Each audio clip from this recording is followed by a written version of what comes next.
How's your weekend been so far? So far, so good. Yeah, it's been a great crowd here. Yeah. Nice convention. Very nice people. Thank you for coming. Yeah. Are you gonna have any time this weekend to get to explore Orlando? We'll go out to some meals, I guess. And then we have to get home to our children. Like a lot of us do. We actually might go to Halloween Horror Nights. Thinking about it. Highly recommend. Yes, you guys should go. Well, we go every year at Universal Studios in Hollywood. It's our favorite thing to do at Halloween. We highly recommend it to anybody who hasn't been to Halloween Horror Nights. Yeah, maybe we'll hit it up here as well. Can I ask you a question about the Hollywood one? Like, because down here I know we do houses. I heard in the Hollywood one they also do mazes. Is that a thing that's so There are a lot of mazes in the Hollywood one, but they also use the original Universal backlot that has all the sets from so many movies that we all know. So they use the Psycho house, they use the motel from Friday the 13th, and they've got, they have got mummies and dead people running out of all these different plane crash sets. It's like, the best of the best Hollywood set decorators putting together these haunted houses. It's so fun. That's amazing. Yeah. Awesome. So, out of curiosity, what were some of your fandoms growing up? Wow. I loved the movie Stand By Me so much. My favorite quotes were from the Husky Kid. I never imagined that I would marry him. I thought it was going to be more like River Phoenix. That's who I had. He was like, but he wasn't nearly as funny as the Husky Kid. He was the one we were all quoting. Like on Monday morning after that movie came out, his lines were the ones that everybody was quoting. Pez, cherry flavored Pez. What is Goofy? A man or a dog? All those lines. Jerry, any others? What the hell is Goofy? I haven't found my pennies yet. Yeah. What about some quotes from X-Men? You're a piece of... You pathetic meat sack? Yeah. Yeah, for a character with few lines of dialogue, I got to say some pretty good things. Yeah. It's so cool, like you're growing up, like a big fan of Stand By Me, and now like getting to be part of some of the biggest franchises in the world, and even more recently being part of the Star Trek franchise. Yes, we can applaud for that, because that is, and I have to say, you can tell how much you love this character. It shows. Your portrayal is so beautiful and brilliant. Thank you for that. Thank you.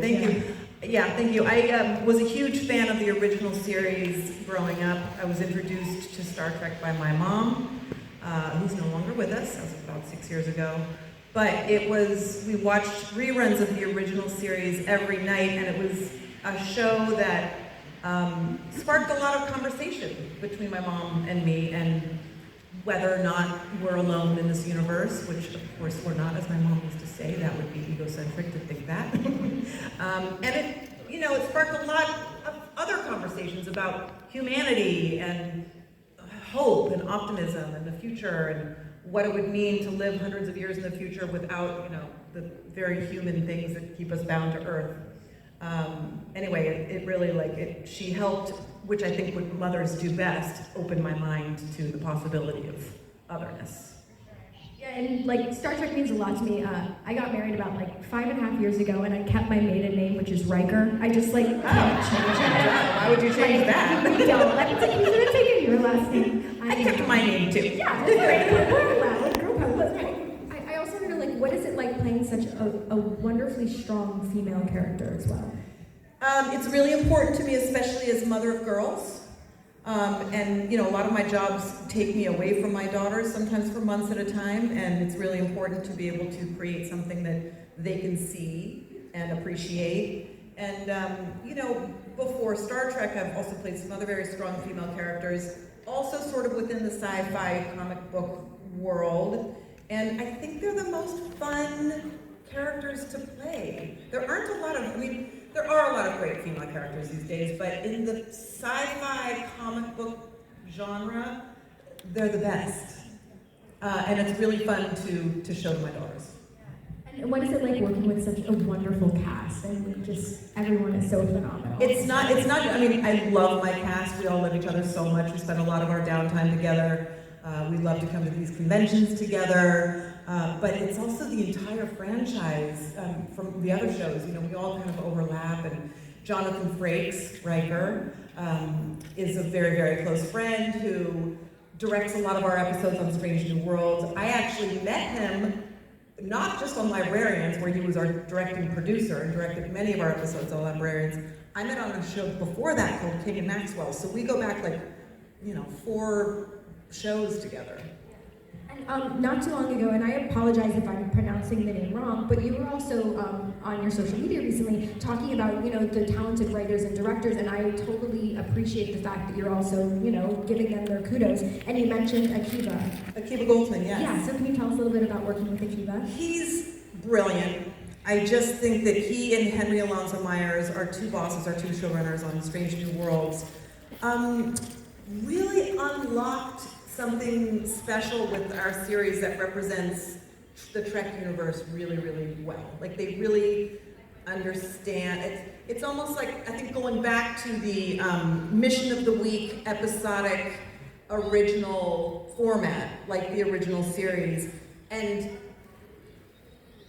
being able to bend the genres episode to episode and go from, a horror episode to a comedy episode, and keeping the heart and still honoring the storylines of the characters so that we're not losing the storylines, so you don't have somebody, dying one week and the next week they've forgotten and they're like laughing about something. He's very good at, Akiva always says that Star Trek can be anything as long as we stick to Mission of the Week. So I can't even, the way they come up with our episodes is mind-blowing. And people always say, what haven't, is there something you haven't done that you would like to do yet, these episodes? I can't even think as vastly as our writers can think. I mean, they came to us with the musical episode, and we didn't know if that was gonna work. We thought most people were gonna hate it. We were having a blast with it. Not everybody in our cast wanted to do it. Most of us did, not everyone did. Ethan was on the fence. Babs was like, no. But everybody really bellied up and showed up on weekends for rehearsals, and we had to record in the recording studio after work and on Sundays, and it was episode 9 of a 10-episode order, which is kind of when everybody's exhausted and ready to go home, and it just gave us so much energy. We were so excited to work on it and give up our weekends to work on it, and I think it paid off. I love musical episodes. They're always Thank you. But you have a musical background as well, yeah? Yeah, I was kind of a musical theater kid growing up, and I actually was in the Gilbert and Sullivan troupe, which is why we've got a lot of Gilbert and Sullivan references in the show. Alex Kurtzman, who was our showrunner for the short treks. I don't know if anybody saw any of the short treks, but we did a short trek to sort of introduce some of these characters for Strange New Worlds, and they did one called Q&A, which is where they introduce number 1 greeting Spock on the Enterprise for the very first time, and we get stuck at a turbo lift. And so Alex Kurtzman texted me when they were writing the short trek and said, what are some things that nobody knows about you that we can include in this episode, or in this short trek? And I said, I don't know, I'm a really good volleyball player. Sorry, a badminton player. I play great badminton. I don't know how that works into Star Trek. I'm a miniatures enthusiast, and I was in the Gilbert and Sullivan troupe as a kid. And that worked its way into Star Trek canon. I was shocked. But I knew that song, Modern Major General, and I couldn't believe that we got to work Gilbert and Sullivan. I actually want to get in touch with my teachers, but I'm not sure they're with us anymore, rest in peace. I just can't believe that they led me to bring Gilbert and Sullivan to Star Trek canon. Here we are. And here we are. We're doing the thing. Oh my God, so cool. So if it's okay with you, we do have a microphone right in the middle, which I know is a little bit intimidating. But whatever questions y'all may have, I urge you, now is your chance. Or, if you don't feel comfortable coming to the mic, we can call on you from the audience. Yeah. However you guys feel comfortable. Yep. Yeah. I know that when you're filming, there's a lot of downtime when you're Mystique. How transfer-proof was it? Were you upset? It was, they got me a leaning board, which is what they used to do for Victorian women wearing corsets, to just, it was very strange. There was a leaning board on set. I wore, in between takes, I wore a navy blue silk robe because the makeup was incredibly transferable. I left a lot of blue toilet seats behind. People always knew if I'd been there. When Alan Cumming came on the second one to play Nightcrawler, we were kind of incapacitated with our makeup. We couldn't go to, catering and get our own meals or anything. So they gave us one assistant to share who was kind of running around helping us out. And it was difficult. And honestly, the maintenance of the costume was the worst. There was a 9-hour makeup process, so they would bring me in at midnight the night before shooting to be ready for 9 a.m. on set. Sometimes they would put me through 9 hours of makeup, make me sit there for 15 hours and never get to me. They'd change their mind about what they were shooting that day and go, oh, sorry, go ahead and take that off.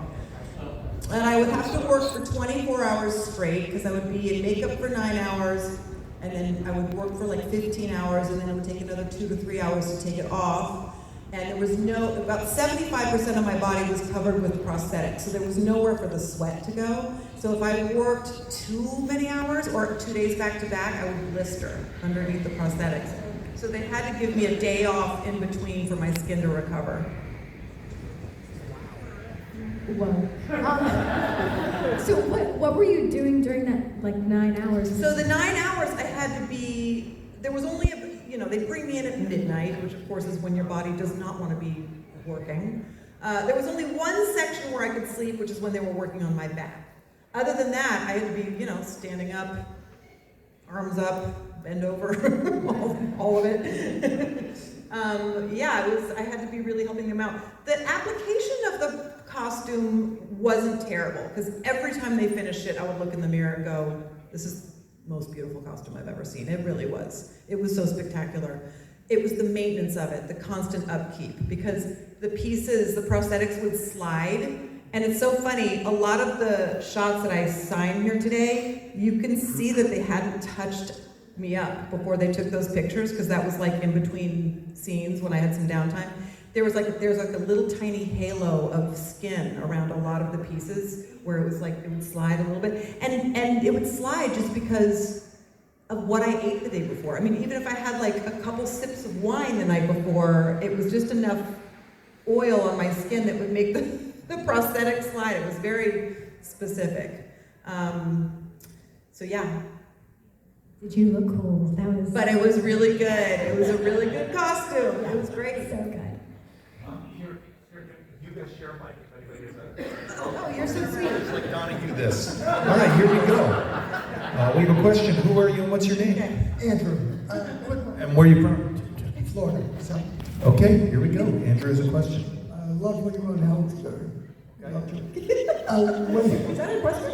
No, when you did Little Librarians, I just watched it recently. Yeah. Did they compare it to Doctor Who? Did they say, well, this could be like an American version of Doctor Who? Yes, I think that was exactly the reference. I think Dean Devlin was was the executive producer of The Librarians. Dean Devlin was a massive Doctor Who fan, so I think that character and the entire show was loosely based on The music, like in some parts. Like in the first episode, there was a scene, it's like, music is like Mystique. Oh, really? Yeah. Yeah, You were great in the show. Thank you. Great. Thank you. Good stuff. Yeah, good question. Anybody else? Oh, here we go. Hello, sir. Who are you and where are you from? My name's Cadet, and I'm a big fan of Sliders, by the way. But I like you already, man. You seem like a cool guy. thanks, but yeah. Wait, hold on a second. Show everybody your cat shirt. You gotta stand up and show everybody this. It's good. Oh, wow. Yeah. Amazing cat shirt. How many cats do you have, Rebecca? Is that your question, Jerry? How many cats? Well, you live with me, so you know the answer, but the answer is 4. We have 4 cats.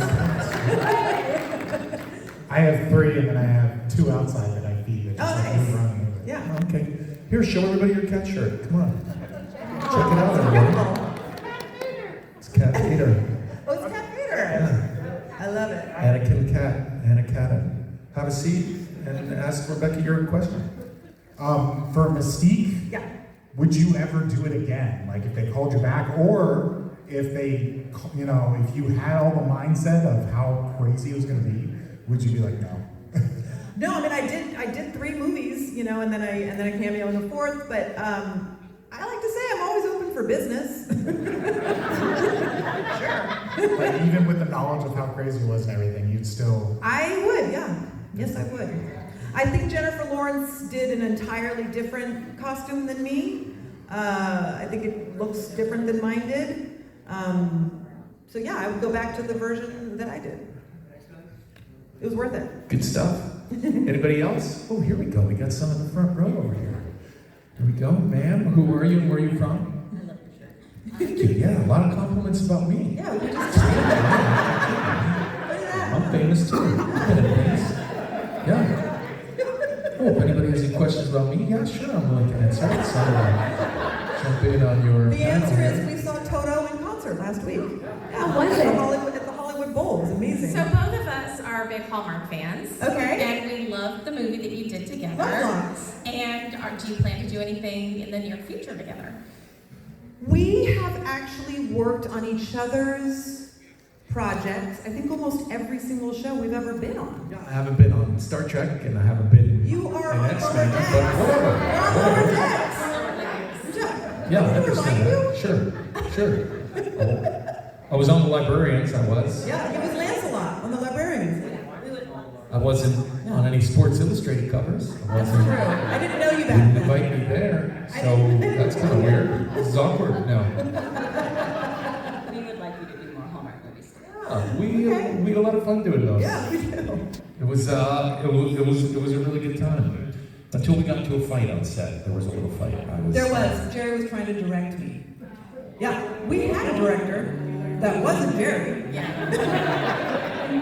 Wow, this is turning into a therapy session.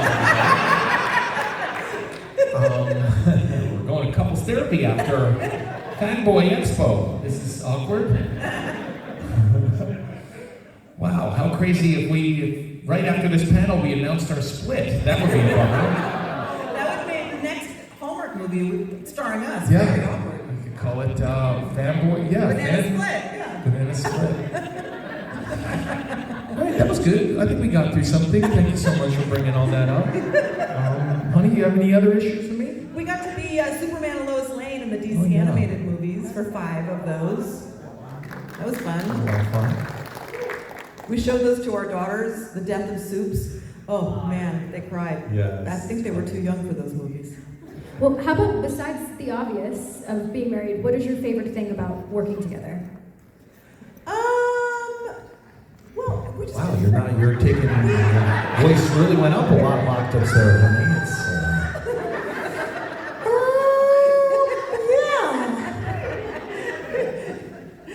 we have a good time. We keep each we have a other fun happy. time, we have a shorthand, Yeah, and we we do. get to park in the carpool space in the structure.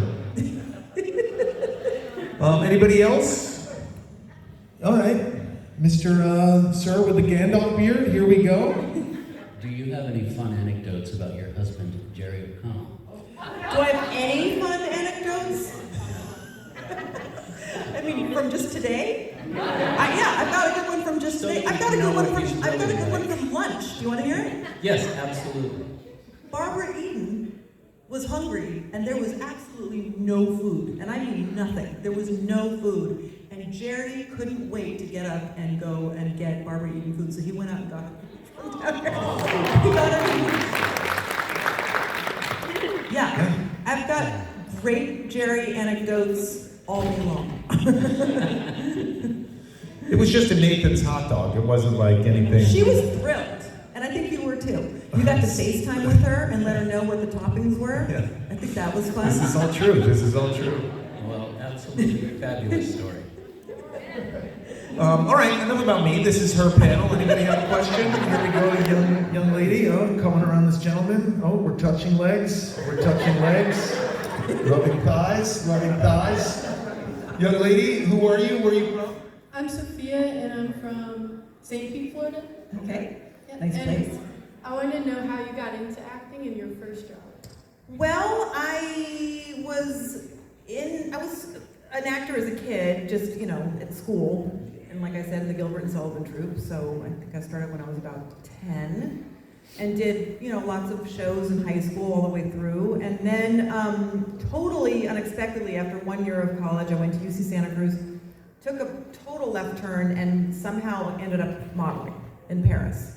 I moved to Paris, lived there for 3 years, knew that was pretty bored with modeling pretty quickly, went to New York and started working at MTV. I mean, I was still modeling, but I got a job at MTV. That was my first on-camera job.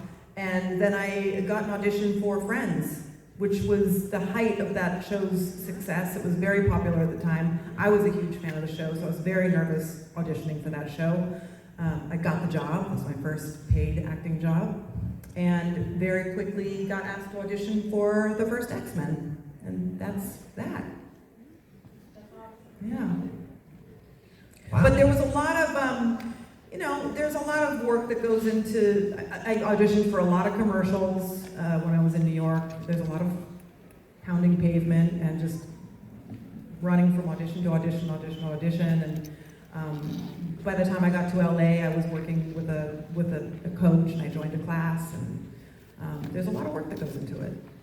Well, you have a daughter who's looking into possibly getting into acting. What advice would you give a young person getting into the business these days? To work on it, because there's a lot, you're born with a certain amount of spirit and talent, but there's also a lot of craft and skill and technique that goes into it. So we have a daughter, we've got 2 daughters. One was born obviously wanting to be an actor. It's just she was born that way. And I think people are sort of born that way.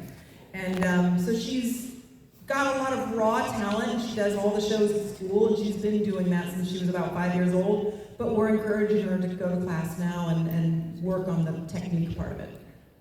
Yeah, it was really cute. She was taking an acting class this summer, and we drop her off like a couple blocks away. And she's only 15, and she'd walk by herself in there. And Yeah. I remember the first day I went in to meet her to pick her up, because she doesn't have a license, and she was like, don't do that again. Don't come into that classroom. It's like my classroom. That's my place. Yeah. It was so funny. But you also, there's rejection. Once you start auditioning professionally, you have to get ready for a lot of no's before the yeses come. And try to not take that personally, because that's hard for a lot of people to not take no personally.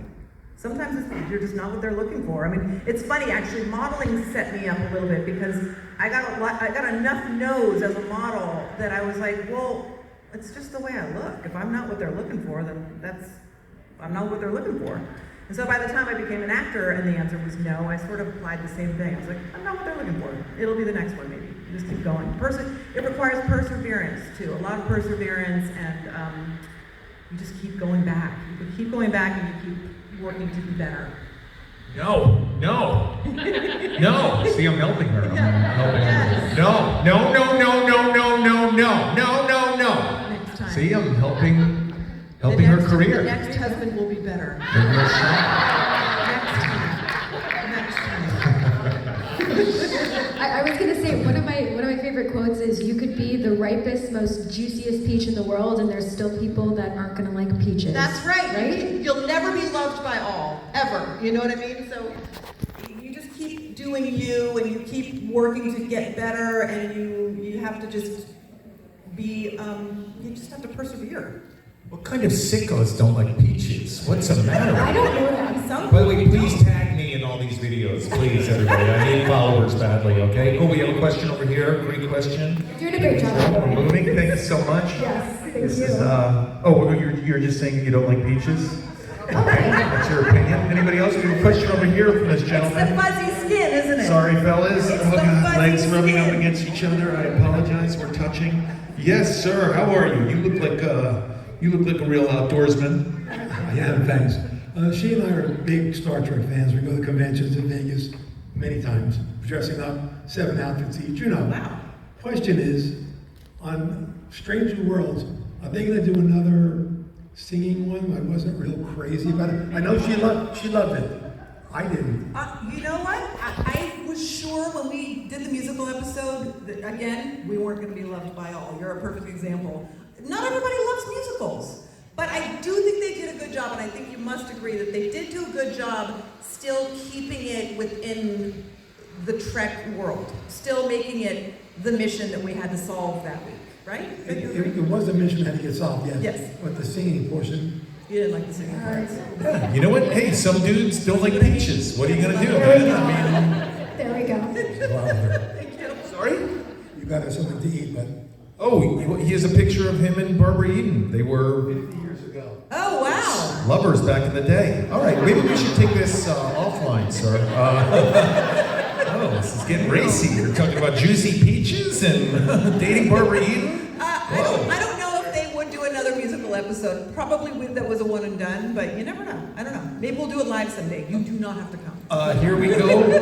We have a question from this young man. Who are you? Where are you from? Jason from Orlando. Hi, Jason. Hi. How was your time on Curb Your Enthusiasm? Oh, it was awesome. So fun. The audition was one of the most fun auditions I've ever had because it's completely improvised. So they brought me in, I did my audition with him, and they gave me a situation. It was something like, you're hosting a dinner party. It had nothing to do with the episode that we ended up doing, by the way.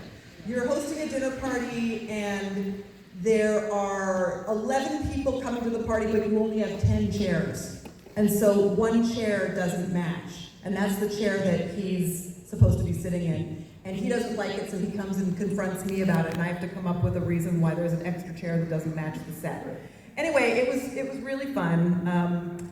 I got the job, but that wasn't the episode that we ended up doing. I was a receptionist in the waiting room where he comes and hangs out just because he likes the waiting room, and I'm trying to get rid of him. But it's just a really fun way to work. It's a really fun way to work, and it was just one day, but it was an honor to be a part of that show. Cool, good stuff. Rebecca, I have a question for you, actually. Okay, Jerry, shoot. Sir, would you mind standing up, please? Yeah. So Wolverine is here, Rebecca. Oh, wow. You want to put your mask on? No, You your want to put mask it is on. I on? didn't Yeah. recognize it. So, okay, wait, hold on a second. We're getting it on. Here we go. So Wolverine is here. Do you have any, feelings, any tingling or anything, seeing Wolverine, the Wolverine here, honey? I feel like fighting. You ready to fight her?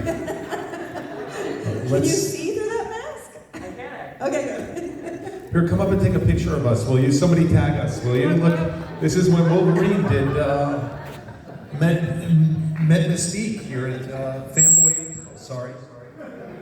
Here we go. Come on, someone get a photo of us, please. Oh, here we go. Yes. Guys, hold your claws up. Okay, well, you messed up, dude. You should have had them.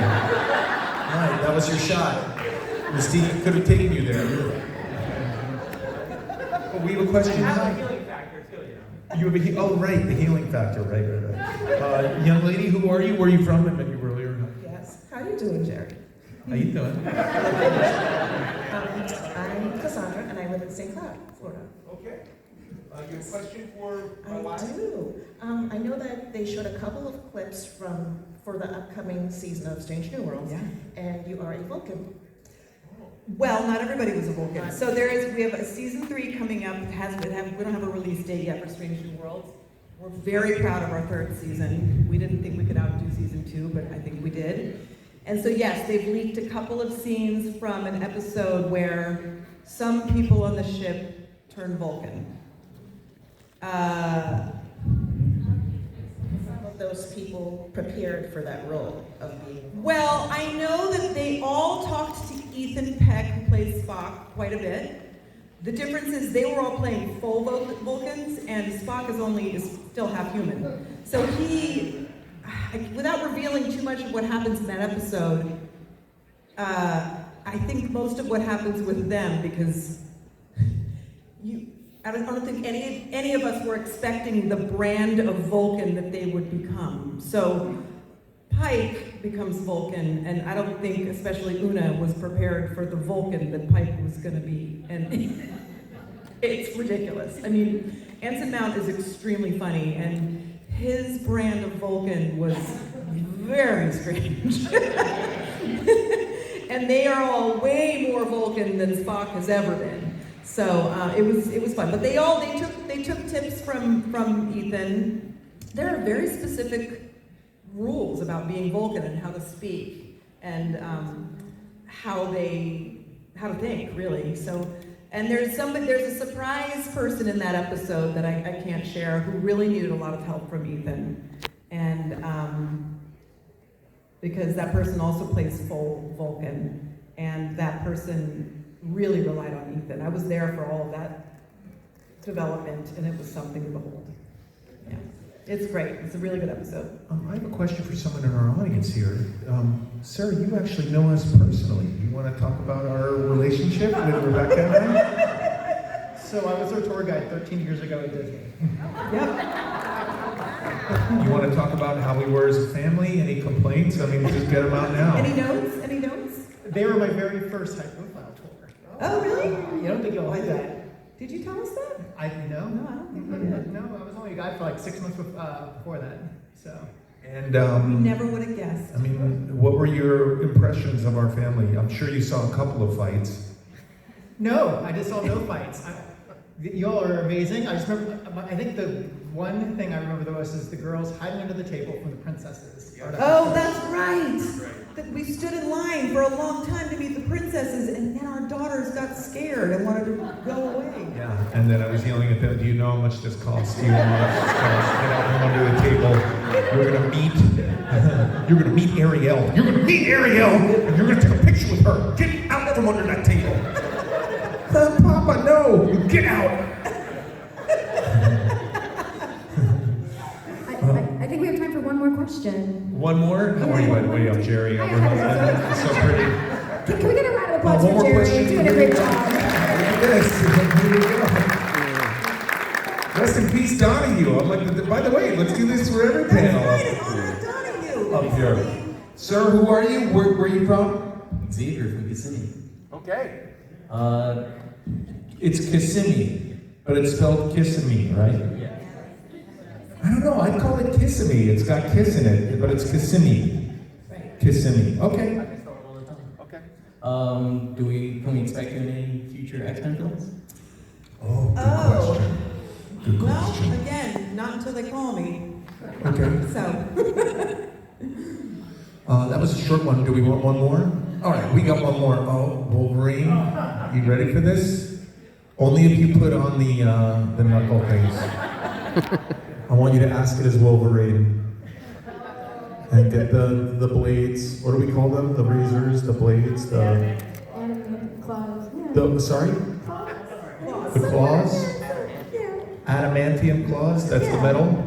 Adamantium claws. He's digging through his bag for his Sir, I'm claws. so sorry. I'm gonna climb over you. Sorry, sir. How are you, pal? I met you in the line. How are you? It's good to see you. All right, don't worry about the claws. They're like deep in your backpack. This was your shot to wear them, and you blew it, buddy. Okay, here we go. Yes, they're on. Yeah. Okay, everybody, stand up, dude. Look at this. When Wolverine finally met Mystique again. Yeah. Take that picture again. All right. What's your question? So, I know that Mystique was originally a Miss Marvel villain. So what if you appears in a new Marvel movie? Like a Miss, like a Marvel's movie? Again, yes, I'm open for business. Let's write the script. Let's bring it to them. All right, dude. Talk to Ryan Reynolds, exactly. Yeah. One more. I wish I could just hire myself back as Mystique, but that's not how it works. We got one more question. Oh, we got one from over here. Hey, what's up, Venkman? How are you? We're going over here. Sorry, guys, I'm moving to the other side. Your steps in. Here we go. Here we go. Oh, God, I'm so tired. Okay. Sir, who are you? Where are you from? My name is Chris Thorland. I'm from New Mexico. All right. No applause for New Mexico? All right. I didn't realize we had so many fans from New Mexico here. Where in New Mexico? Farmington, New Mexico. It's just north of Albuquerque. Oh. Woo, yeah! Albuquerque. Turquoise. Sir, what's your question? So, two things. Rebecca, you're amazing in everything you play. Thank you very much. Also, I walked in unawares. You're in Sliders and your other Co-star, yeah. Yeah, I'm amazed that you're not on a panel and we're not talking to you too, sir, because you were amazing in Sliders, a forgotten gem of science fiction. It's so funny. I'll give you a non-Rebecca Romijn exclusive, everybody. John Rhys-Davies and I are really working on trying to get Sliders back on the air. So it's really fun that he's here, and I mean, listen, I'm Mystique's +1 here. And Una Chin Riley's +1, so it's just fun to, but I'm in the sci-fi world. I mean, it's fun to come.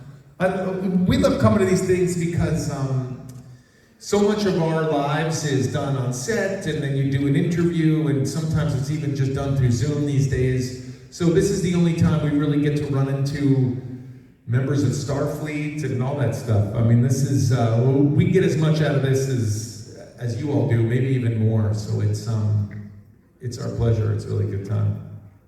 Is that it? Huh? Joe's Apartment will not be getting a reboot. I'm sorry, dude. That was a movie I did that no one knows. So that's, you and that young lady knows about it. That's about it. Three people know about it. Well, this is so much fun. Thank you so much. I feel like people that weren't here really missed out. So now we get to brag that we were here. We got to experience this moment.